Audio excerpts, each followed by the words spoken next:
नमामि सद्गुरुं शान्तं सच्चिदानन्दविग्रहं पूर्णब्रह्मपरानन्दम् ईशम् आनन्दिवल्लभं गोविन्ददेवं वतिनां वरिष्ठं लब्धप्रतिष्ठं हरिभक्तिनिष्ठं ज्ञानेन्द्रगण्यं कृतभूरिपुण्यं विद्वद्वरेण्यं सततं स्मरामि मनसा स्मरामि। हम कल तक हमने देख लिया कि पुरुषस्य पार्थ भक्त्या लब्धस्वनन्य। यहाँ हम ओके थे और ये सोचा था कि हाँ भाई श्लोक तो कर लिया, अब उसका जो ये है अनन्य भक्ति यानी क्या, यहाँ बतलाया था कल का 22वां श्लोक था कि पुरुषस्य पार्थ भक्त्या लब्धस्वनन्यया। यानी वो पुरुष पर पुरुष है, पर पुरुष का वो अर्थ मत लेना है जो हम मराठी या हिंदी में लेते हैं। परम पुरुष है, पुरुषोत्तम है और वो भक्त्या लभ्या अनन्यया, अनन्यया भक्त्या लभ्या। तो अनन्य भक्ति कौन सी होती है? अनन्य भक्ति यानी अन्य, न अन्य किसी देवता का ध्यान करें, न अन्य किसी प्रकार की साधना का ध्यान करें और न अन्य विषय का ध्यान करें। होता क्या है कि हम लोग दूसरी देवता का ध्यान ना करो, इसका मतलब ये नहीं है यहाँ शैव वैष्णववाद मत लाइए भाई। हम शिव की पूजा करें या विष्णु की करें या देवी की करें, हमारे मन में भाव वो ब्रह्म बुद्धि होनी चाहिए। गुलाबराव महाराज जो हो गए माधान के अत्यंत पवित्र संत, उन्होंने यही बोला है कि जो जिस मूर्ति की हम पूजा करते हैं उसको मूर्ति मत समझिए, ब्रह्म बुद्धि कीजिए उसमें कि हम ब्रह्म का पूजन कर रहे हैं। तो अन्य भक्ति वो एक विषय छोड़कर अन्य किसी विषय में मन न जाने देना, ये है अनन्य भक्ति। और वो भक्त्या लभ्या बोला है, यानी क्या? देखिए, भगवान की ओर जाने के मार्ग तो हर एक को मालूम है। ज्ञान मार्ग है, भक्ति मार्ग है, कर्म मार्ग है, सभी आप लोग जानते ही हैं। ज्ञान श्रेष्ठ तो है लेकिन ना ज्ञान थोड़ा रूखा होता है, रुक्ष होता है। अब मैं स्त्री हूँ तो स्त्री का ही उदाहरण देती हूँ कि देखिए, हमें रोटी बनानी है तो उसका अधिष्ठान तो आटा है, आटा नहीं होगा तो रोटी नहीं बनेगी। तो मूल जो है वो आटा है, उसको हम ज्ञान समझ लें, लेकिन वो रूखा है। जब तक उसमें पानी रूपी एक सजलता, एक स्नेह जब तक उसको मिलता नहीं, तब तक आटा मला नहीं जाता। केवल ज्ञान से काम नहीं होता, उसमें भक्ति जब मिल जावे, आटे में जब पानी मिल जावे, तब कहीं आटा मला जाता है तो मुलायम होता है। रूखा आटा जो है वो मुलायम नहीं है और जो मला हुआ आटा है वो मुलायम है। क्यों? क्योंकि उसमें भक्ति की ये मिल गई है, आर्द्रता मिल गई है। एक आर्द्रता जो है वह भक्ति है। तो भक्त्या लभ्या, ज्ञान तो आवश्यक है, अधिष्ठान है वो, लेकिन आटा तो आवश्यक है। केवल पानी से भी रोटी नहीं बनेगी, लेकिन न केवल आटे से बनेगी। तो यही बात है कि ज्ञान भी और भक्त्या लभ्या। फिर क्या बतलाया है? यस्य अंतस्थानि भूतानि, ये हम 7वें अध्याय में भी देख चुके हैं। ये चैव सात्विका भावा राजसास्तामसाश्च मत्त एवेतता।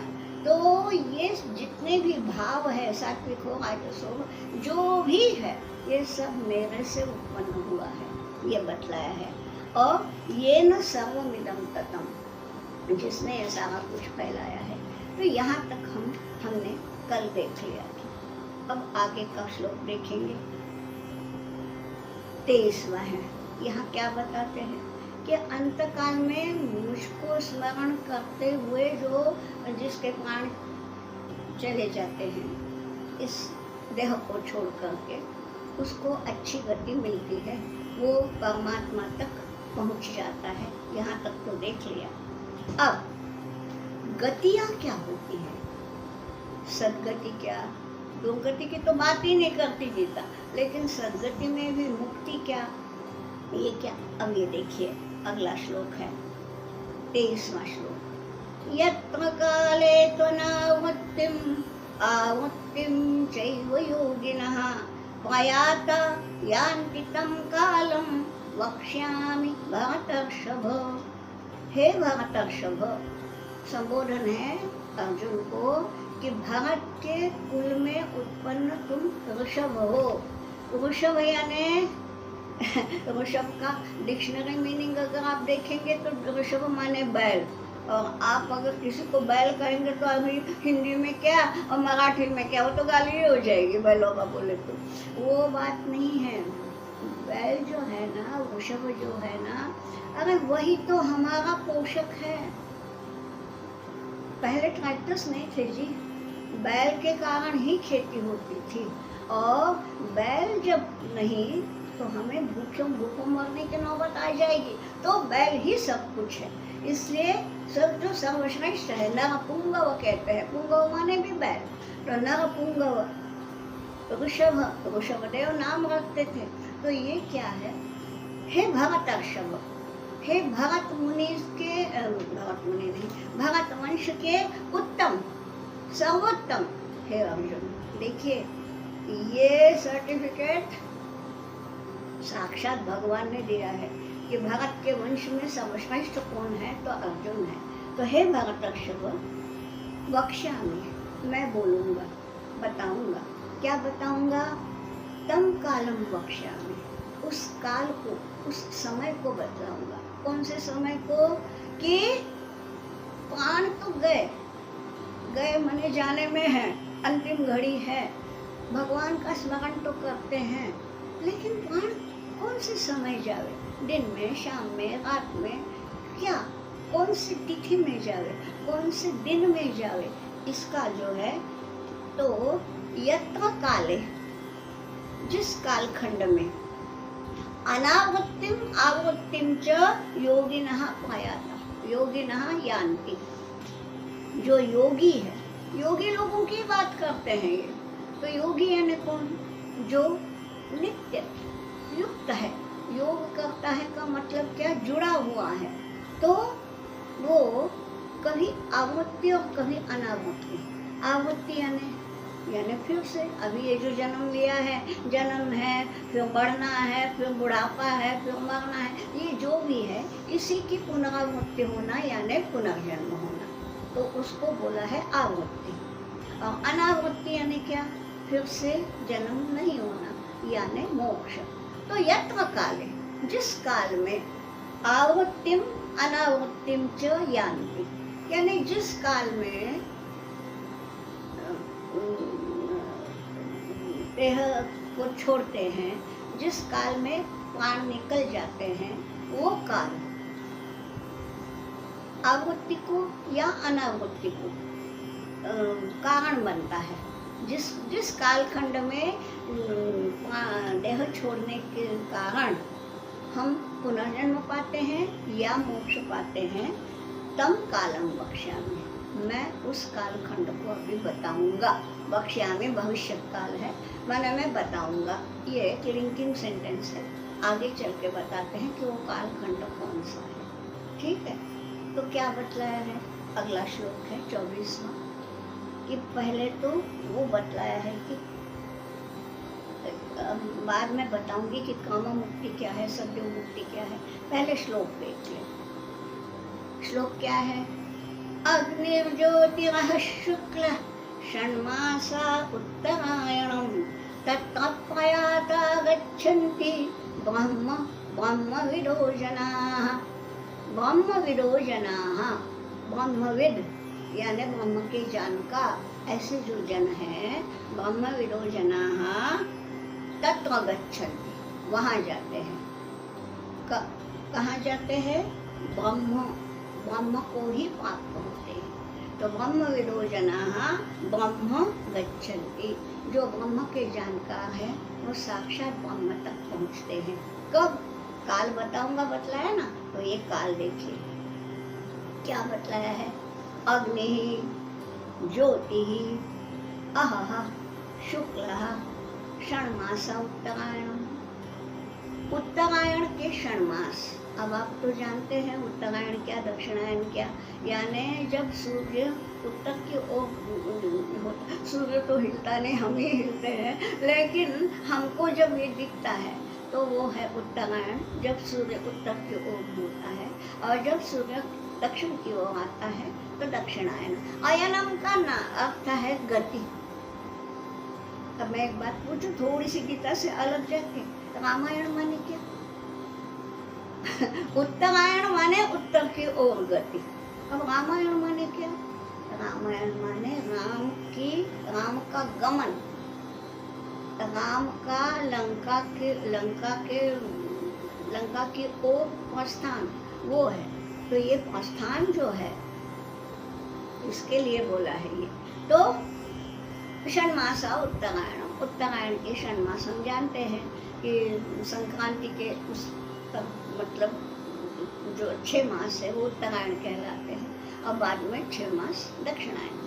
तो इन 6 मासों में, ठीक है, फिर क्या बोला है? शुक्ल। हम पीछे से आ रहे हैं। षण्मासा उत्तरायणम यानी उत्तरायण के 6 मास, उसमें शुक्ल यानी शुक्ल पक्ष, ठीक, यानी जो पहला पखवाड़ा। यहाँ अब पहला दूसरा कहना भी कठिन है, क्योंकि महाराष्ट्र में पहला पखवाड़ा शुक्ल पक्ष कहलाता है, तो उत्तर में पहला पखवाड़ा कृष्ण पक्ष कहलाता है मास का। तो वो पहला दूसरा छोड़ दीजिए, शुक्ल पक्ष ध्यान में लीजिए। चांदनी जिसमें होती है, जिसको हम कहते हैं, वो है शुक्ल पक्ष, यानी प्रतिपदा से लेके पूर्णिमा तक, तो वो जो है वो शुक्ल पक्ष है, ठीक। और आहा माने दिन के समय शुक्ल पक्ष में, उत्तरायण के 6 मासों में कभी भी, उत्तरायण के 6 मासों में कोई भी मास हो, उसमें शुक्ल पक्ष हो और उसमें दिन का समय हो, तो अग्नि ही ज्योति ही। ये जो है अग्नि होना, ये बहुत डिटेल में जाने का अपने पास समय नहीं है, लेकिन जो योगाग्नि है, स्फूर्ति है, यानी अंतिम क्षण में भी थकावट नहीं है, स्फूर्ति है, वो है अग्नि। और ज्योति यानी बुद्धि का तेज, यानी उस समय भी ये नहीं है अब कोई कोमा में गया तो उसमें तेज नहीं है, कोमा में क्या है, उसकी बुद्धि तो मर गई है ना। तो ऐसा, तो अग्नि ही ज्योति ही अहा शुक्ल। अहा माने दिन का समय, शुक्ल माने शुक्ल पक्ष, षण्मासा उत्तरायणम। ऐसे जो जाते हैं तो ब्रह्मविदो जनाः ब्रह्म गच्छन्ति। ऐसे समय पे जो ब्रह्मविद जन देह त्याग करते हैं वो ब्रह्म तक पहुँचते हैं। अब यहाँ क्या बतलाया है देखिए, ये है, इसको कहते हैं देवयान। ये शब्द गीता में नहीं आया है, लेकिन ये है देवयान। यान माने गति, तो ये देवों की तरफ जाते हैं और इससे काम मुक्ति होती है, सद्यो मुक्ति नहीं। मुक्ति के भी 2 प्रकार है, एक है जीवन मुक्ति और एक है काम मुक्ति। जीवन मुक्ति यानी जी रहे हैं, प्राण भी गए नहीं हैं, देह में हैं, लेकिन जब इस पूरे संसार से विरक्ति हो गई है और संसार से संबंध उतना ही है कि हम संसार का भला करें, बस संसार से कोई अपेक्षा नहीं, ये जो होता है। और मन काम कर रहे हैं हाथ से, मतलब देह से काम हो रहा है, कर्तव्य से छुटकारा नहीं, कर्तव्य कर रहे हैं, लेकिन मन जो है वो वहाँ लगा हुआ है। तो ऐसे लोग तो जीवन मुक्त ही है। यहाँ उस मुक्ति की बात नहीं की है, यहाँ कर्म मुक्ति की बात है। ये है देवयान। दो होते हैं, एक देवयान है, एक पितृयान है। तो पितृयान अगले श्लोक में आएगा। तो ये काम मुक्ति कैसी है? देखिए, अग्नि ही, अग्नि देवता, यानी पहले प्राण गए तो कहाँ गए? देह तो यहाँ छोड़ दिया, प्राण गए, निकले, तो कहाँ गए? पहले अग्नि ही, अग्नि देवता, फिर अग्नि ही, ज्योति ही। अब अग्नि देवता बोले तो ज्योति आ ही गया, ज्योति माने तेज। फिर उसके बाद है आहा, आहा माने दिन की देवता सूर्य। फिर शुक्ल, तो शुक्ल पक्ष की देवता चंद्र। और उत्तरायण, ठीक, उत्तरायण में जब ये जाता है तो वो प्राण कहाँ पहुँच गया? ब्रह्मलोक पहुँच गया, अभी मुक्त नहीं हुआ, ब्रह्मलोक पहुँच गया, ठीक है। अब ब्रह्मलोक में पहुँचने के बाद जब तक ब्रह्मदेव है, जब तक विधाता है, तब तक वो वही रहेगा। और बाद में जब ब्रह्म मुक्त हो जाएगा, ब्रह्म नहीं, सॉरी, ब्रह्म क्या मुक्त होगा? ब्रह्म यानी ब्रह्मदेव यानी विधाता। तो जब विधाता मुक्त हो जाएगा तो विधाता के साथ साथ ये भी मुक्त हो जाएगा, यानी इस प्राण को, इस जीवात्मा को वापस नहीं आना है। तो मुक्ति तो है, वह काम मुक्ति है। इस काम से जाना पड़ता है, ब्रह्मलोक में ठहरना पड़ता है, और उसके बाद वो मुक्त हो जाए। ये हो गया देवयान, यानी इस मार्ग को, यान यानी एक तरह से मार्ग कहिए, तो ये देव मार्ग है कि देवताओं के वहाँ जाते जाते जाते फिर अंत में मुक्त हो जाना। ये हो गया देवयान। अब अगले श्लोक में बताते हैं पितृयान। पितृयान यानी पितरों की गति, पितरों का मार्ग। तो वो कौन सा है? देखिए, जब देह को छोड़ के प्राण चला जाता है तब कौन सा समय होगा? पहले ही बोल दिया है, तम कालम वक्ष्यामि, मैं उस काल का तुमको मैं समझाऊंगा। तो यहाँ ये काम समझा दिया देवयान का। अब ये पितृयान का काल समझा रहे हैं भगवान। क्या बताते हैं वो? धूमो रात्रस्तथा कृष्णः षण्मासा दक्षिणायनम् तत्र चान्द्रमसं ज्योतिर्योगी प्राप्य निवर्तते। निवर्तते, निवर्तते यानी वापिस आता है। निवर्तते का मतलब, ये हम निवृत्ति बोलते हैं ना, सेवा निवृत्त हो गए, माने क्या हो गया? अब भाई पहले रोज ऑफिस जाते थे, कार्यालय जाते थे, अब निवृत्त हो गए माने फिर से वापस आ गए, घर में बैठ गए। तो ये निवर्तमान है, माने वापिस आना है। यहाँ क्या बतलाया है? निवर्तते यानी मुक्ति नहीं, पुनर्जन्म है। तो क्यों, कब होता है पुनर्जन्म? देखिए, यह है पितृयान। धूमो रात्रि ही तथा कृष्ण, पहले हम काल देख लेंगे। रात्रि ही यानी प्राण देह को छोड़ के यदि रात्रि के समय में जाते हैं तो रात्रि। फिर कृष्ण, कृष्ण पक्ष हो, और षण्मासा दक्षिणायन, दक्षिणायन के 6 मास हो, उस 6 मास में कृष्ण पक्ष हो, किसी भी 6 मासों में से कोई भी महीना हो, उस महीने का कृष्ण पक्ष हो, और कृष्ण पक्ष में भी रात्रि का समय हो, ठीक है। ऐसे समय में यदि प्राण चले गए तो चांद्रमसम ज्योति ही प्राप्य, चंद्रमा की ज्योति, चंद्रमा का तेज उसको मिलता है, और चंद्रमा के तेज पर आरूढ़ होकर वो कहाँ जाते हैं?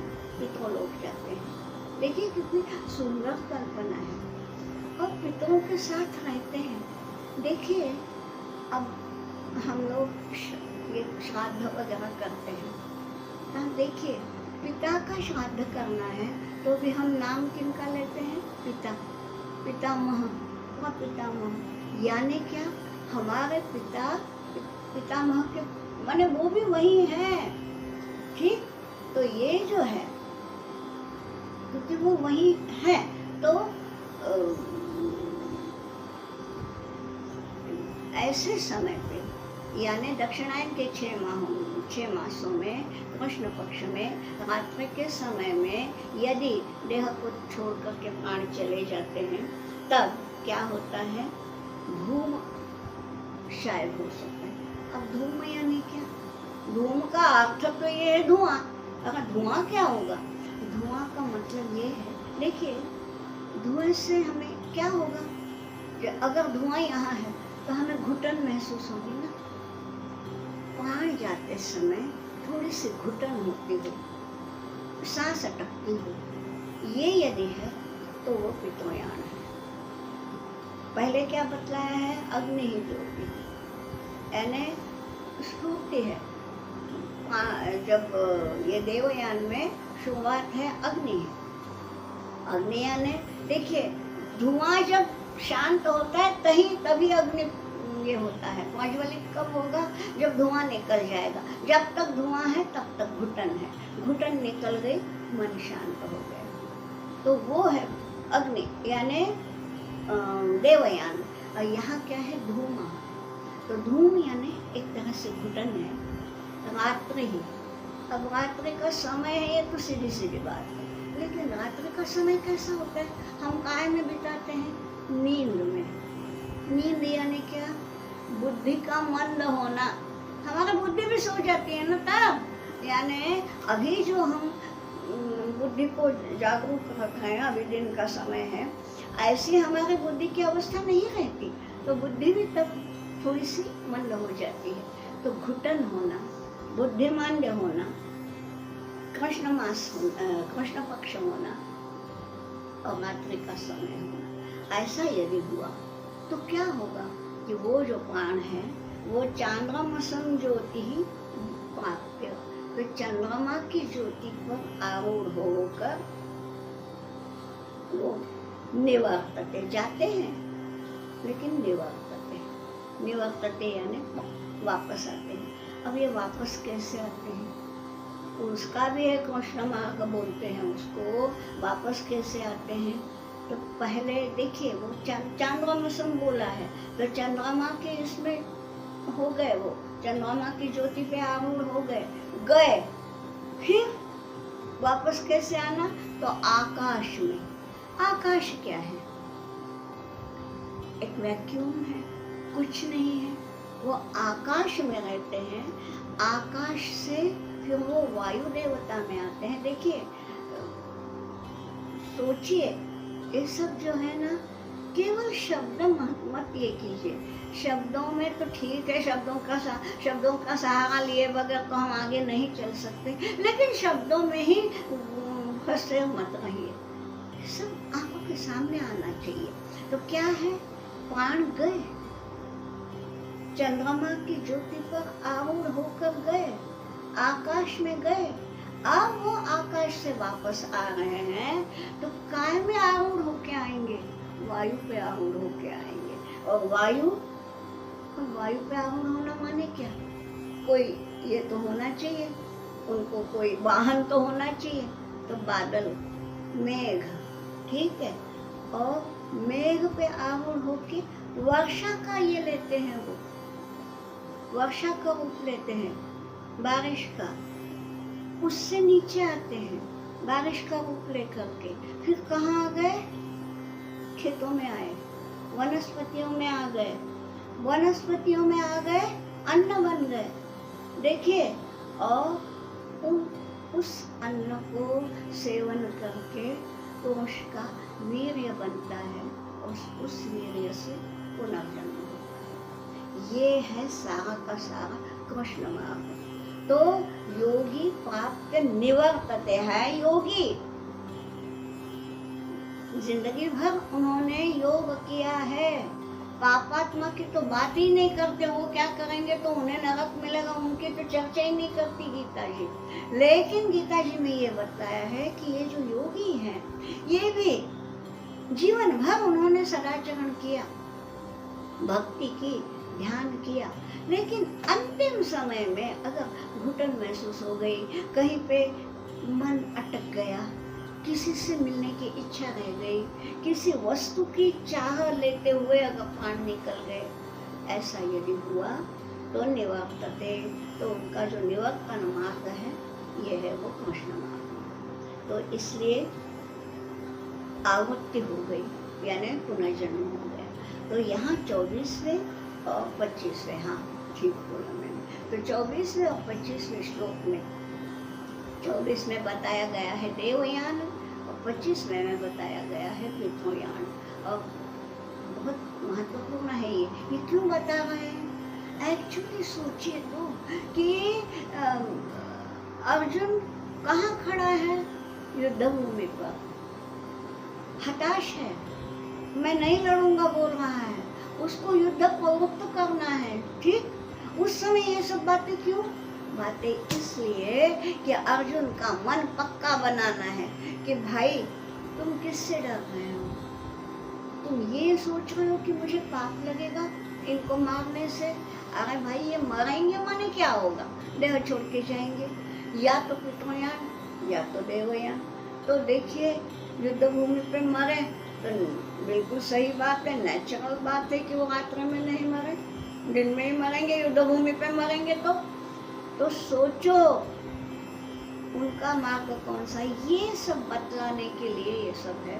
और हम लोग हालांकि युद्ध भूमि पे नहीं है, लेकिन दिन भर हमारा मन में युद्ध चलता ही रहता है, कुछ न कुछ हम संघर्ष के बिना नहीं रहते। मैं ये कहूँ या वो कहूँ, कभी कभी मन में आता है कि नहीं मैं ये सब संसार गृहस्थी छोड़ के मैं देशभक्ति करूँ। आता है मन में, क्योंकि आप सज्जन हैं, देशभक्ति की भावना आपके मन में है, तो आपके मन में आता है। लेकिन नहीं, फिर ऐसे कहूँगा तो मेरा पत्नी के प्रति कर्तव्य उसमें चूक जाऊँगा, मैं पिता हूँ, मेरा जो पुत्रों के प्रति कर्तव्य उसमें चूक जाऊँगा। तो ये जो है हमारा अर्जुनपन, उसके लिए ये गीता जी है। और ये बताते हैं कि देखो ये दोनों ऐसे ऐसे मार्ग हैं, एक देवयान है एक पितृयान है। ठीक, और अब तो आगे यही बताया है कि क्या करना है। तो देखिए ये भी बता दिया क्रम मुक्ति क्या है, ये भी बता दिया क्रम मुक्ति माने अनावृत्ति, फिर से नहीं आना। फिर ये भी बता दिया कि पितृयान क्या है, माने आवृत्ति है यानी पुनर्जन्म है। तो भैया इन दोनों में से एक कोई प्राप्त होंगे ना। देख लो क्या है, दिन में प्राण जाएंगे सभी के, लेकिन क्योंकि जितने योद्धा हैं, जो मरेगा युद्ध भूमि पर वो तो दिन में ही मरेगा। तो दिन तो है, लेकिन मानसिक अवस्था कैसी है? धूम है या अग्नि है? मानसिक घुटन है या स्फूर्ति है? ये भी उसमें बहुत कुछ इसका महत्व है, और इसलिए ये सब यहाँ बतलाया गया। ठीक है, अब अगला श्लोक, ये तो जल्दी हो जाएगा क्योंकि उसमें कुछ खास नहीं है। क्या बतलाया है? अगला श्लोक यानी 26 में क्या बतलाया है? शुक्ल कृष्णे गति हेते जगत शाश्वते मते एकया यात्यनावृत्तिम अन्यया वर्तते पुनः। कुछ नहीं, जैसा हमारा एक लेख लिखने के बाद अंत में निष्कर्ष लिखते हैं ना, कंक्लूडिंग सेंटेंस, वो है ये। क्या बतलाया है? शुक्ल कृष्णे गति हेते। गति का देखिए ती दीर्घ लिखा है आपके सामने, यदि पुस्तक होगी तो ती दीर्घ है मतलब द्विवचन, दो गतियाँ, वरना गति शब्द का दीर्घ ही होता है यदि एक वचन में है तो। ये मैं इसलिए बता रही हूँ, हिंदी लोग तो जानते हैं, मराठी में गति शब्द सदैव दीर्घ ही लिखा जाता है।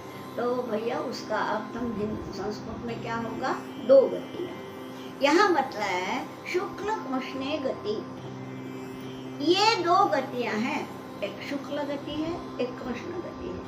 शुक्ल गति यानी शुक्ल पक्ष में प्राण छोड़ना, देह छोड़ना शुक्ल पक्ष में यानी अनावृत्ति, और कृष्ण गति यानी कृष्ण पक्ष में देह छोड़ना यानी आवृत्ति।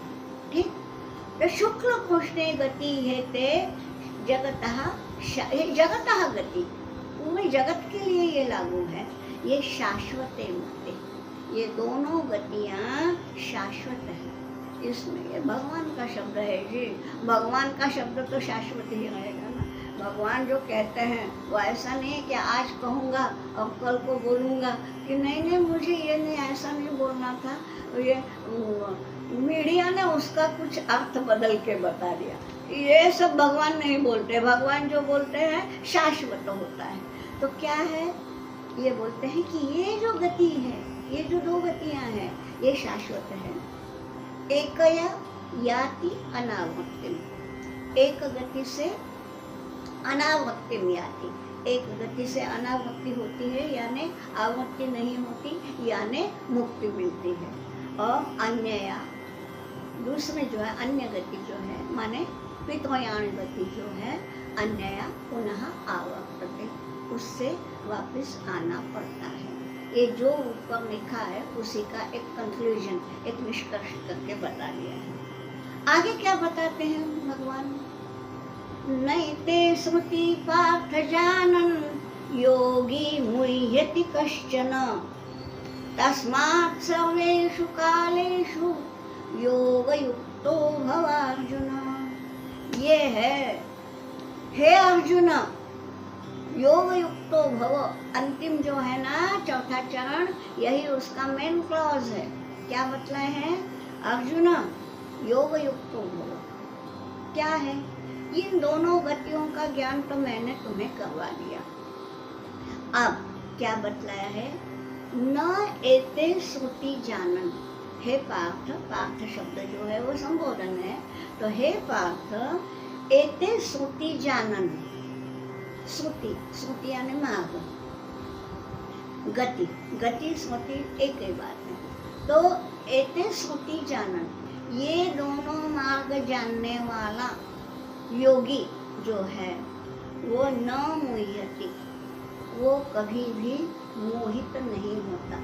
यहाँ फिर से बताऊं, शायद मैं हर अध्याय में एक बार ये बता ही देती हूँ कि मोहित होना का अर्थ जो हम हिंदी या मराठी में लेते हैं कि मोहित होना यानी आकर्षित होना, मोह होना किसी चीज़ का माने लोभ होना, ऐसा नहीं है।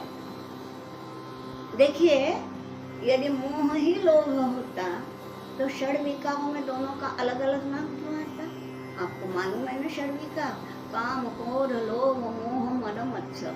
तो लोभ और मोह दोनों को बतलाए हैं। यदि लोभ ही मोह है तो एक ही चीज के लिए दो शब्द क्यों? ऐसा नहीं है, लोभ तो लोभ ही है जिसको हम लोभ कहते हैं। मोह यानी बौद्धिक मानसिक उलझन, विवेक का खो जाना। विवेक क्या है? सद असद विवेक बोलते हैं। क्या अच्छा है, क्या बुरा है, क्या निंद्य है, क्या गाय है, इसका जो विवेक, विवेक माने विवेचन, डिस्क्रिमिनेशन। तो जो है ये विवेक, विवेक जहाँ सो जाता है, गुम जाता है, तो वो जो स्थिति है वो है मोह, मोह मुह्यति। ये है संस्कृत का मूल धातु, और मुह्यति माने विवेक खो बैठना। यहाँ ये बतलाया है, एते श्रुति जानन, हे पार्थ, हे अर्जुन, एते श्रुति जानन, इन दो मार्गों को जानने वाला योगी न मुह्यति, वो कभी भी मानसिक उलझन में नहीं पड़ता। देखिए शुरू में जाइए, देखिए तो क्या बतलाया था अर्जुन ने कि मैं सम्मूढ़ हुआ हूँ, धर्म सम्मूढ़ चेता, कि मेरा चित्त जो है, मेरा मन जो है वो सम्मूढ़ हुआ है। ये मूढ़ क्या मतलब है? मूढ़ धातु का ही है ये। मैं विचलित हो गया हूँ, ये कहूँ या वो कहूँ। डायलेमा जिसको बोलते हैं, सबसे बुरी अवस्था वो है।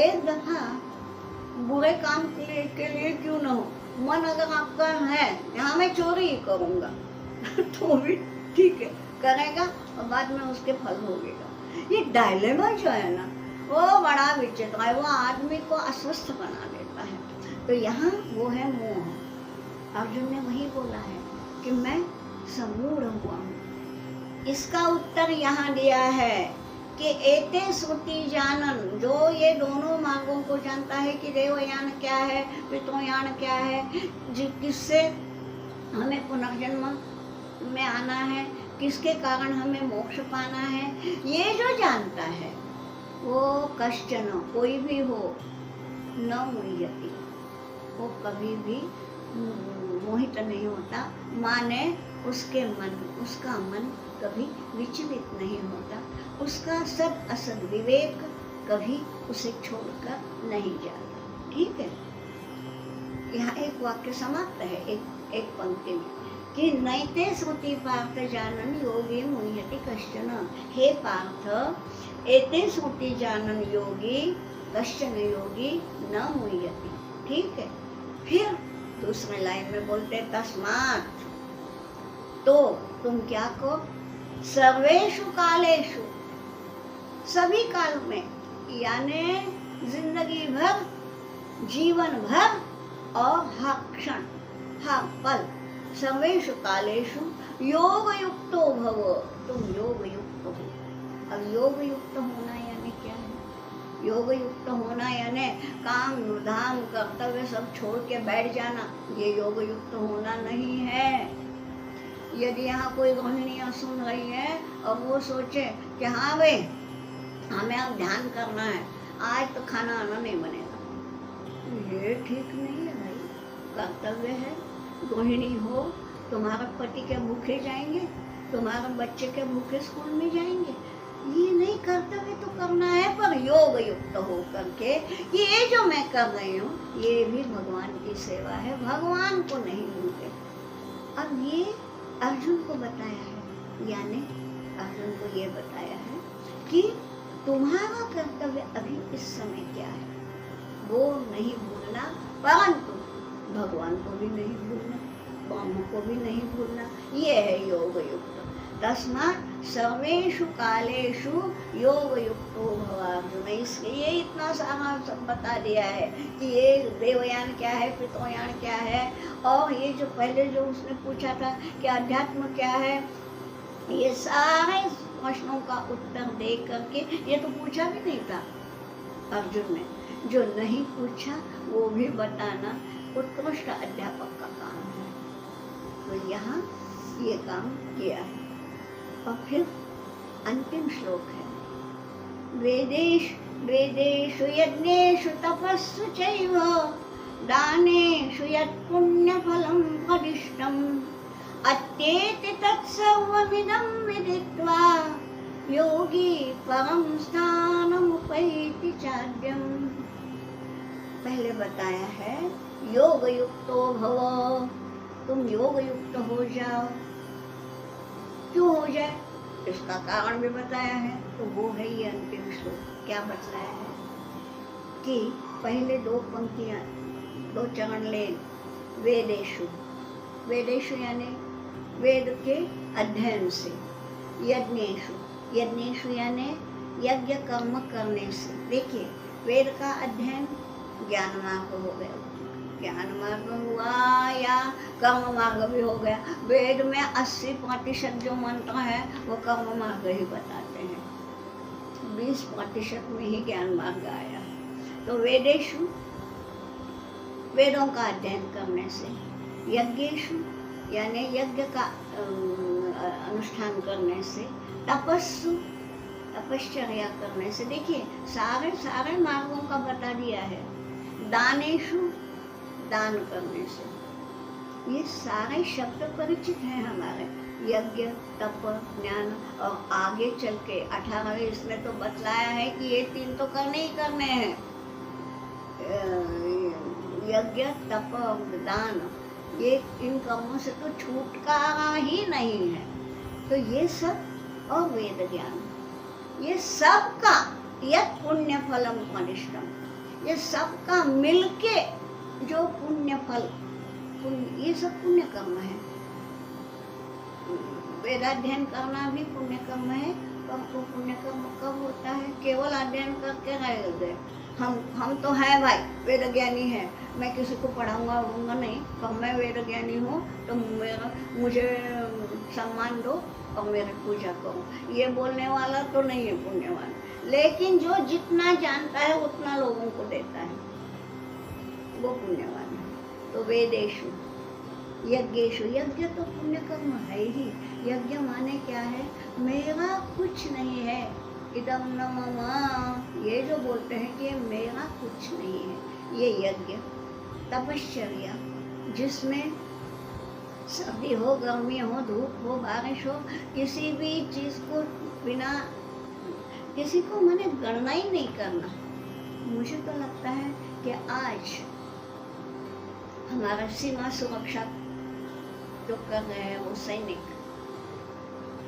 हमको याद है, याद क्या है, दिन भर अनुभव होता है कि जब बाहर पड़ते समय, बाहर निकलते समय हमको मास्क पहनना पड़ता है, जी घुटने लगता है। ज़्यादा देर तक हमको मास्क भी अच्छा नहीं लगता। सोचो उन डॉक्टर्स को जो पूरे किट में हैं और कितनी देर तक पूरे के पूरे उस किट में बंद हो करके वो सेवा करते हैं। तप है, तपश्चर्या है। तो ये जो है यज्ञ, तप, वेद का अध्ययन, दान, ये सबका जितनी सारा पुण्य कर्म है। और इनका सबका, इन कर्मों का जो फलम उपदिष्टम, जो फल बतलाया गया है, वो सारा का सारा उसको भी अत्येति, अत्येति माने उसको भी पीछे देता है, उसको भी पीछे कर देता है। क्या? इदम विदित्वा, इदम विदित्वा, विदित्वा यानी जानकर। तो इदम विदित्वा यानी ये जानकर, ये जानकर यानी क्या जानकर? ये जो 8वें अध्याय में बतलाया है कि भैया ऐसा ऐसा है, इस प्रकार से रहना है। अब उसका ये नहीं कहूँगी मैं, पुनरुक्ति नहीं कहूँगी। तो ये पूरा का पूरा जो 8वां अध्याय है, इदम विदित्वा, तो क्या है? वासुदेव सर्वमिति समहात्मा सुदुर्लभा, ये आपको तो हो चुका है 7वां अध्याय। तो वासुदेव सर्वम, सब जगह, कण कण में, क्षण क्षण में, काल का कण माने क्षण,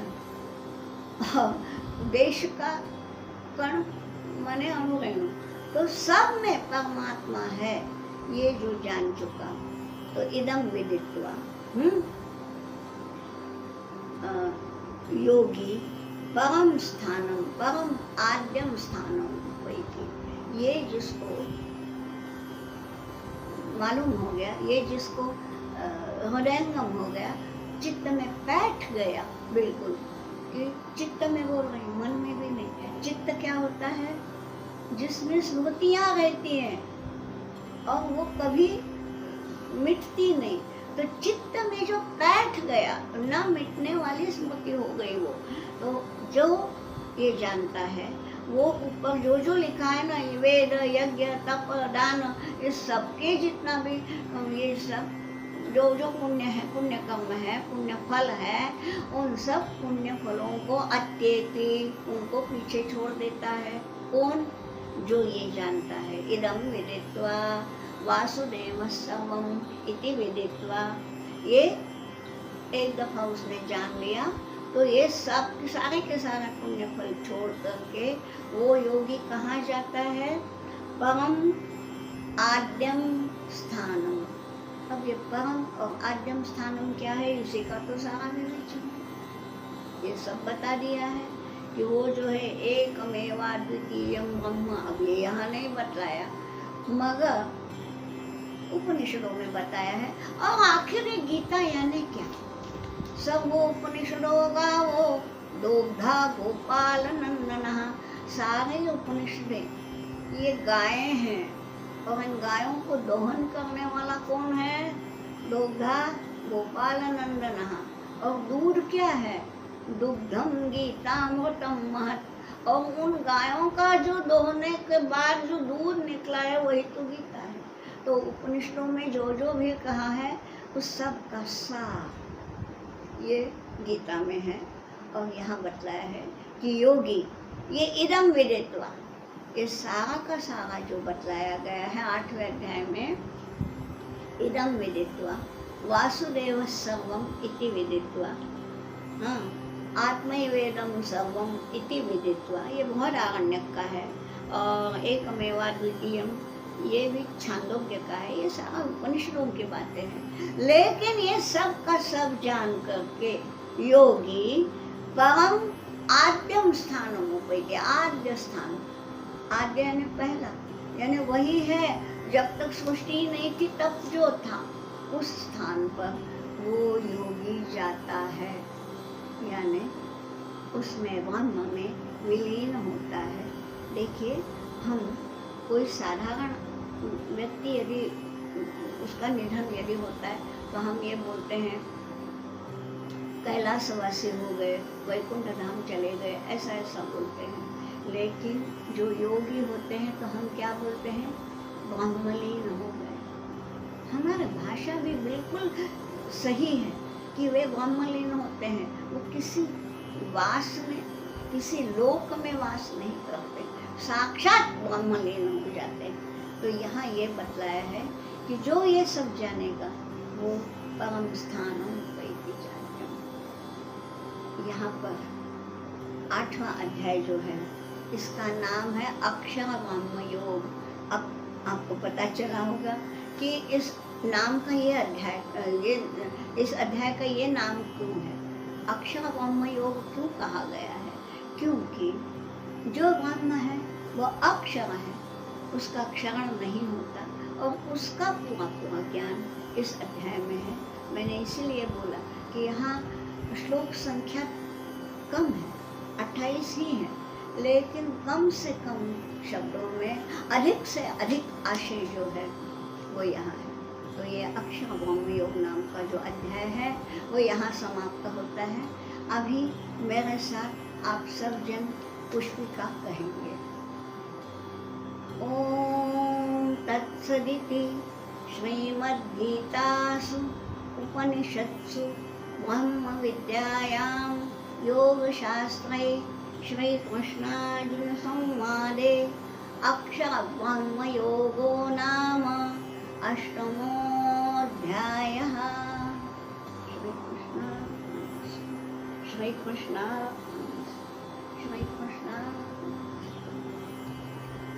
योगेशं सच्चिदानन्दं वासुदेवं व्रजप्रियं धर्मसंस्थापकं वीरं कृष्णं वन्दे जगद्गुरुम्।